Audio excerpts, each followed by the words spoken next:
Mali President Franklin Cudjoe has endorsed the appointment of Deputy Chief of Staff Dr. Valerie Sawyer as Senior Policy Advisor and head of the Presidential Delivery Unit. Essentially means that we have to cut back on a number of capital projects. So it's not going to be a free-for-all. What it therefore means is that you need someone who understands the vested interest of politics, who understands the value for money analysis as well, so that the president can rest and go to one person and say, tell me, all these projects that are being shopped around by my ministers, do you think we are doing well in terms of the broad Ghana agenda of development? According to Franklin Cudjoe, the appointment is a necessary tool to address the challenges government faces in tracking key projects and ensuring that the deliverables are timed and effectively implemented. But there are those who say this is just one of those appointments announced to show that the president means business. What happened to the appointment of the three wise men? How different will the Presidential Delivery Unit be from the Monitoring and Evaluation Unit of the Office of the President, which was headed by Dr. Tony Adu? This is today's big story with me, Stephen Enti.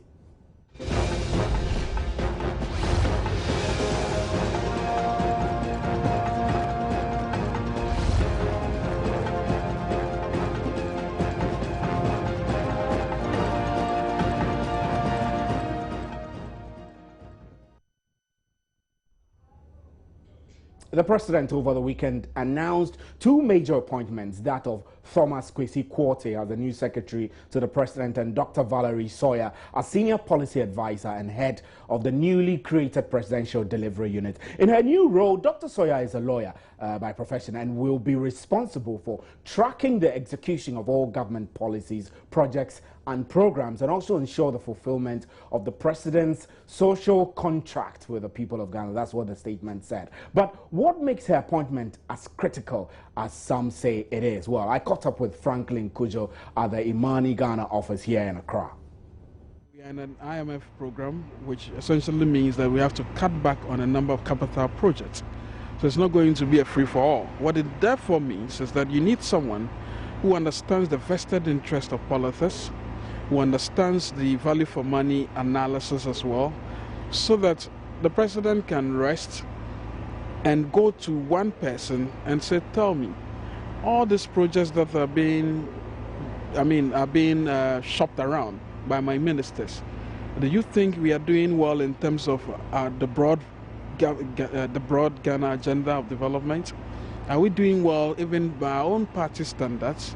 And are we going to do well if there isn't enough money to go around? So for me, the fact that these has seen some real endorsement, right? Let's take it that there's a new chief of staff as well. This has seen a real endorsement, tells me that the president means business. But really, is it about the person, or it's about creating institutions and establishments that will make sure that we keep track of government projects and policies? I mean, I'm asking this because you told me that Dr. Tony Adu was of a different caliber of expertise, and Dr. Sawyer is also different. So is it about the person? Well, I would think to some extent the person sometimes matters. But that's not to say Dr. Tony Adu was such an evil person. That's not what I'm trying to say. Probably he expected and demanded too much, too swiftly. I'm not saying Valerie would not do the same, but let's just understand that, look, the issues at play here are simple. The president has realized that we cannot do the things we used to do in the past, even if it involves different personalities.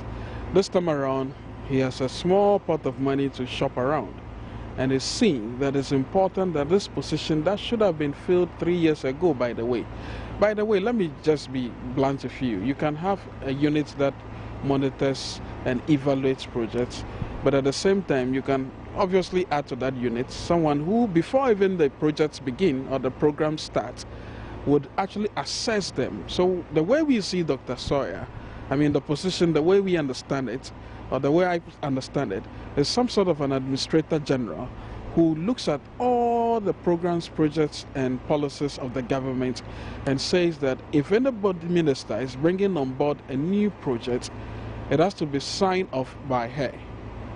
And by the way, I do know that she has a lot of experience when it comes to the vested interest of our side of politics. Because as you know, the president is supposed to be some sort of a Captain Planet given our constitution, but he can't be everywhere. And we have ministers who want to impress him by dreaming up all sorts of projects.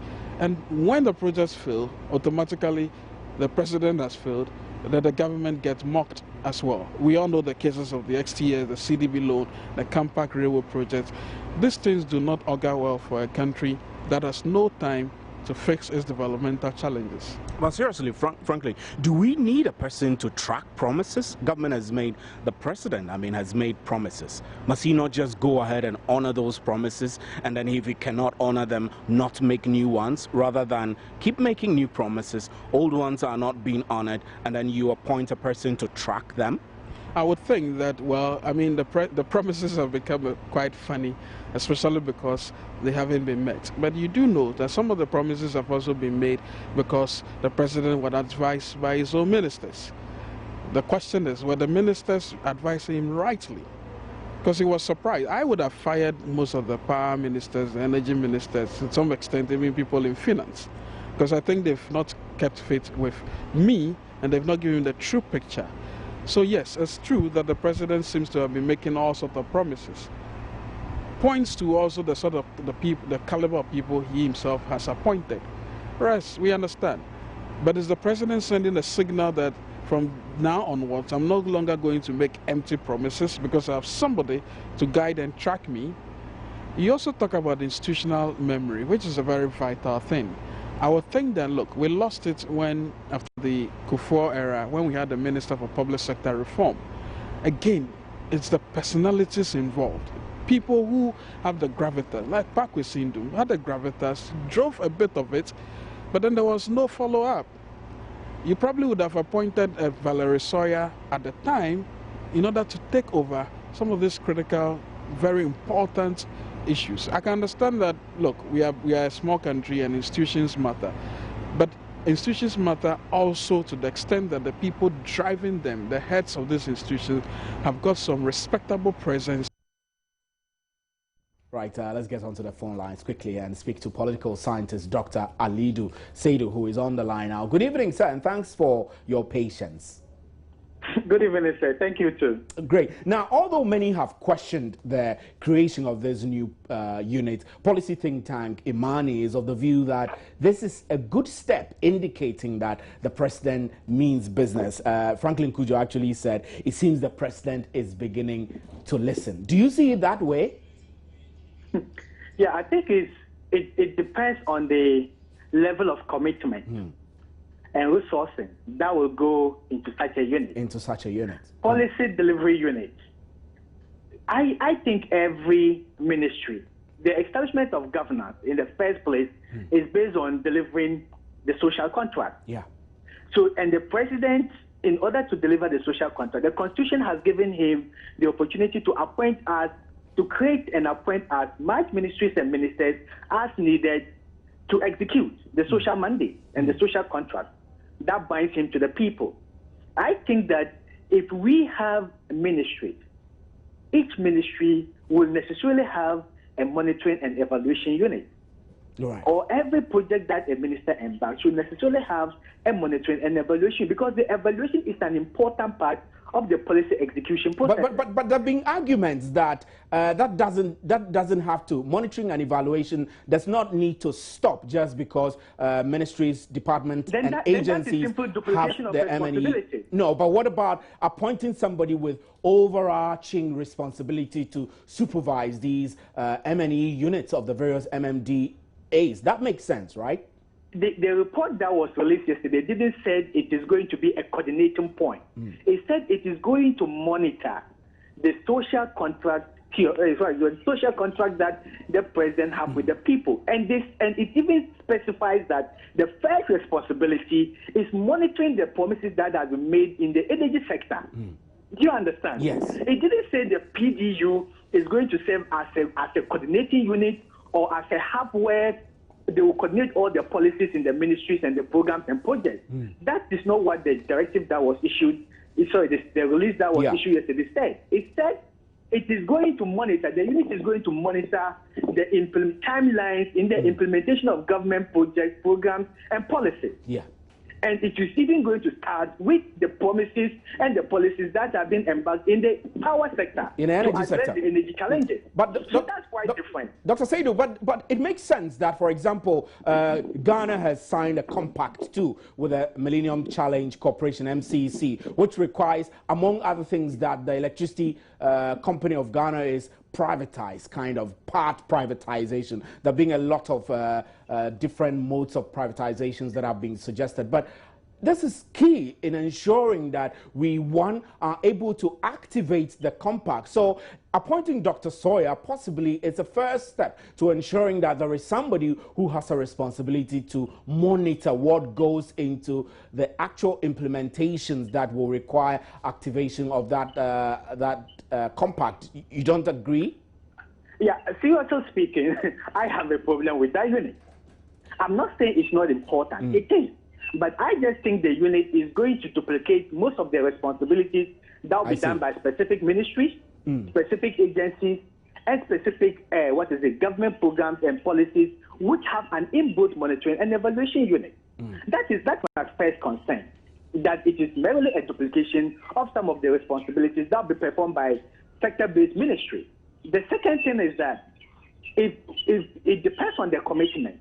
You remember under President Mills, Tony Edu was the head of the monitoring and evaluation unit. Exactly. And according to his head, the number of policies that was passed through his unit for him to perform his function was minimal, to the extent that that particular unit was under-resourced, underfunded, and illy equipped. And it mitigated against the smooth operation of that particular unit, to the extent that even people who were working there were not paid their salaries for over several months. So you think that it's not politically prudent. The commitment and the sustenance, that is very important. That's very key. Right. Dr. Ali said we'll hold you briefly, but earlier when I had an interview with Franklin Kujo of Imani, Ghana, I put the same question to him, whether he doesn't see a duplication of monitoring and evaluation roles, the same roles that the ministries, departments, and agencies have. And I want to play back his response. Let's watch, and then we'll continue with our discussion. This position, it's a very profitable position to the state of Ghana. And I've got to say that its profitability would only be seen to the extent that the actor or actors are allowed free hand to work. Now let's look at the appointment of the three wise men. I mean, after them came Tony Edu's appointment. It does look like the government has not been consistent in deciding what to do, the timing to put to it, and when to make it relevant, because if we no longer have three wise men, we no longer have Tony Edu, nobody has explained to anybody or giving account of what happened with the roles of the three wise men and what happened with the roles of Tony Edu. Now we have a new one, suddenly. How are we supposed to react to these changes? Well, they say necessity is the mother of invention, don't we? Much as this is a good governance practice, I could understand that it was not dealt with in a manner that would deliver as long as 3, 4, 5 years ago. So we take that. But it appears that some of this, for instance, the three wise men, it wasn't given any serious assent, was it? It was like political promise, one of those. I don't think it was gazetted in any way to explain to us that these men will be given offices. They were even lamenting. They became orphans. They became refugees in their own government. They had no desk, they had no shelter, they had nothing to work with. So I do not believe that these were people who were seriously going to be engaged anyway. It was cosmetic. But to the extent that now we have a chief of staff, together with the president, documenting this and putting someone with the needed experience to it, you and I have a duty to hold him to account and ensure that that office also works. I have a number of things to tell that office, by the way. Now look, there are a number of projects here and there that you need to start looking at. Can we have a moratorium on all capital projects Can we do a value for money audit on all the projects so that we see the ones that are most important, the ones that are not important, so that we can save some crucial money? That is the way I would approach it. But as I've said, these other positions appear not to have been given the seriousness with which this one is being attended to. And this one is being attended to, I believe, in the larger scheme because of an IMF bailout, which has demanded critically that we need to cut back on some capital projects, do a value for money audit, and ensure that the right things are done. Now, when we look at the statement, the press release that announced the appointment of Dr. Sawyer and Ambassador Thomas Kwesi Quartey, it does say that Dr. Sawyer's immediate task is to monitor and evaluate the timeline set by the power sector with the view to ameliorating the effects of the current power supply shortfall. So my key question is immediate task. After the immediate task, then what? Do we still expect Dr. Sawyer to have a job after finishing this immediate task? Well, I think that the statement was emphatic that she's going to be in charge of the delivery unit, which means that almost everything that has to do with certain deliverables she would have oversight of. On the immediate tax, why not? It's important because you see, as we speak, Ghana has signed an MCC, Millennium Challenge Corporation deal, of close to $500 million, and we are feet dragging. We are not going ahead to do the necessary things in order to start making sure that the electricity sector is privatized to the extent that we can start seeing serious private money into the sector. I would think that as part of Valerie's role, immediate role, is to ensure that all these steps are followed. I had a meeting with someone today whose company has $1 billion that wants to invest in the power sector, probably the emergency power sector, and he claims that his rates are the best. I would think, for instance, that it's important that a presidential unit like this get to know that you can't be feet dragging. There's private capital all around. It's not all the case that the government should always necessarily go looking and begging for money elsewhere. These things are important for the development of the country. And I think that some of us will be very interested in holding the government to account. Because if this thing fails, or if we're allowed to fail, trust me, for us coming out to endorse it, we wouldn't like to have egg in our faces. Right, so that was Franklin Kujo in an earlier interview I had with him at the Imani office here in Accra. We still have on the telephone line Dr. Alidu Seidu, and we're joined by David Agbe, who is Executive Director of the Ghana Institute of Governance and Security. David, good evening and thanks for your time. Hello, David, if you are there, good evening and thanks for your time. Right, I think we lost both Dr. Alidu Seidu and David Agbe. We'll try and raise them back onto the telephone lines. But if you just joined us, this is today's big story, and we're discussing what appears to be an endorsement of the appointment of Dr. Valerie Sawyer. We have back on the line Dr. Alidu Seidu. So, Dr. Seidu, before we left to continue my interaction with Franklin Kujo, I was asking you whether you felt that this appointment was politically prudent. In your view, is this just some job for boys and girls, or it is something that the president needs to do and ensure that he achieves something before his tenure? I am not against the appointment of Dr. Sawyer as the senior policy advisor to the president. We need such a person. We need such a portfolio to help the president do his day-to-day business. Before he even left, I thought it was Dr. Sule Garba, who was the senior policy advisor to the president. And he has been made High Commissioner to Canada. So I am not against the position. Neither am I against the person who has been appointed to fill that particular position. My concern is just the other extra burden which has been added to her portfolio. That is the presidential delivery unit thing. That is what I have specific issues with. I see. If he's going to be senior policy advisor to the president, is good. And she's qualified to do that particular work. And she has been with the presidency for over several years. So she has the experience to do it. But my problem has to do with the responsibility embedded in the policy delivery unit. I think it is just a repetition of what an ordinary policy will have, and every ordinary policy will have an inherent monitoring and evaluation component. And the various respective ministries have a component or a unit that is responsible for monitoring and evaluation. If they say, fine, it is going to coordinate all these particular other evaluation and monitoring units so that we have a synergistic implementation processes, that is acceptable. But for the fact that it's just going to monitor and evaluate the policies to realize the social contract, I have a problem with it. Right, Dr. Ali Seidu, we're grateful for your time on today's Big Story. Thanks very much. David Agbe is back onto the telephone. David is Executive Director of the Ghana Institute of Governance and Security. So, David, do we need a chief tracker of government promises and projects, if I may put it that way? Right, I think we're having challenges with David's line. David Agbe, if you're there, I think David is not on the line. We'll take a break here and we'll be right back with today's Big Story. Do stay.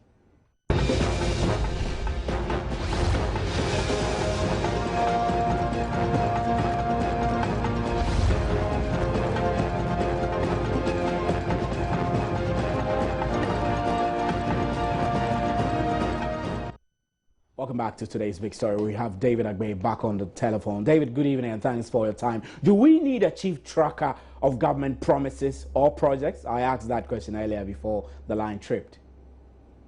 Yes, Steve, your line is very faint. Right.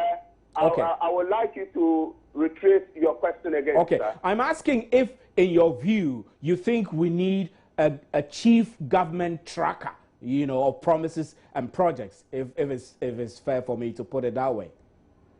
Yeah, well, I think that we need such a personality to be able to track government projects and government, developmental projects across the country. Don't forget of the fact that Ghanaians have been complaining that there are a lot of uncompleted projects across the country. And so if we do not have somebody who can supervise, who can give direction, who can give a certain mandate and a certain timeline such that such projects could be executed, successfully, then we've actually failed. And so I think that the appointment of such a personality is good. And don't forget that Dr. Tony Edu was the one who was...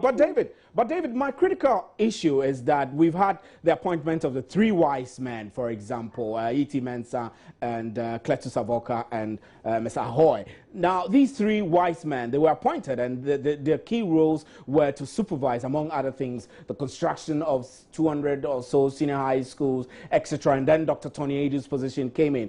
It does appear that there's not been consistency in deciding exactly what to do at what time. You don't see it that way? Yes, I must say that, yes, one way or the other, I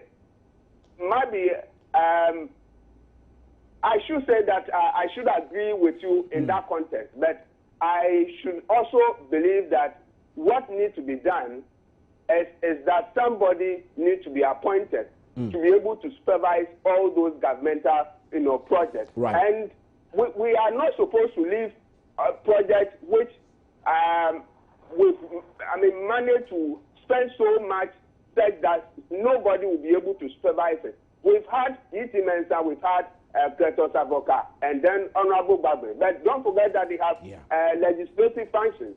So they will not be able to steer the affairs properly as we want it. Would they have the mandate? Would they have the logistics to travel across the country to monitor our projects? Do they have the time and energy to be able to work such that we'll be able to derive a certain maximum benefit from all the funds that has been released for all those projects? But David, and so I think that because of their legislative functions, they might not be able to supervise those projects, successfully. So there is a need for somebody to be there such that he will be able to monitor all those projects and evaluate and report to the president. But David, Dr. Tony Edu was in that position and he complained of being starved of funds to work. So there are no guarantees that Dr. Sawyer will get the relevant needed support and logistics to work with. So where are we going? Are we going round in circles?